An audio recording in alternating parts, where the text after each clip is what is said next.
but this one is unique. 13 fact finder Brooke Wagner is here to tell us why. Brooke.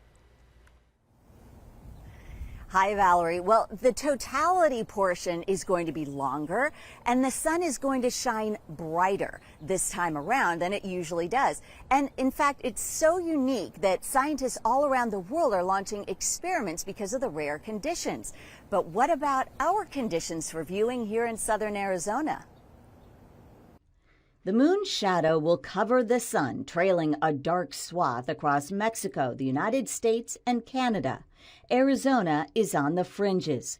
But 13 News checked with NASA, and though we won't see the sky go completely black, we will see it get much darker. It'll be about 100 miles wide, and it'll be passing all the way from Texas to Maine. This is the area where the moon will block the entire solar disk. That's called totality. Elsewhere in the contiguous US, you will see what is called partial solar eclipse, where only a part of the moon covers the solar disk. That includes Arizona. Fact finders asked 13 First Alert Chief Meteorologist Aaron Christensen to get even more specific on southern Arizona peak viewing. And here are those times specifically for Tucson and the forecast for our solar eclipse. So the partial eclipse begins at 10:06. Then we'll see the maximum eclipse at 11:19. Now keep in mind that 75% of the sun is going to be eclipsed. Again, that time is 11:19. The eclipse will then end by 12:36 in the afternoon. Right now, we're calling for partly cloudy skies and 71 degrees for that eclipse. Aaron says there are a couple of big reasons you don't want to miss this event. Yes, about 75% of the sun will be covered, but also the sun will be near peak activity, appearing even larger and spikier, and Tucson won't see a comparable eclipse until 2045. But now, 2024, we are at solar maximum, where the sun is at its maximum level of activity. So that we'll be able to see a lot of dynamics taking place in the solar atmosphere during the totality itself. The last eclipse in 2017 brought minimum solar conditions. This time, scientists can see the solar atmosphere itself.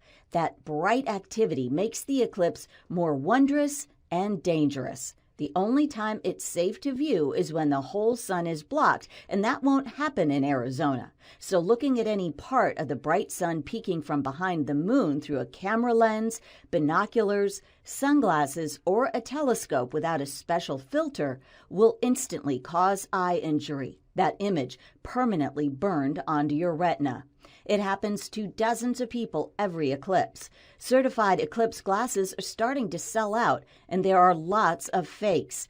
But there's another safe way to watch, with a pinhole projector. It lets the sun shine through, reflecting an inverted image. And these are so easy to make. You can use a couple of index cards or cardboard or even a couple of paper plates. You'll just make a smooth hole with like a pin or a thumbtack in one plate. The other one acts as your screen. You'll hold them about shoulder level with the sun behind you, and then you'll get that reflection down here on the other plate. And if you want to make it bigger, you just spread the plates farther apart like that. We have a lot more information, including our 13 News investigation on those fake glasses and how to tell if the ones you have are real. That's with this story on KOLD.com.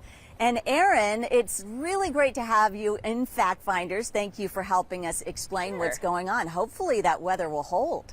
Yeah, we're taking a closer look now at the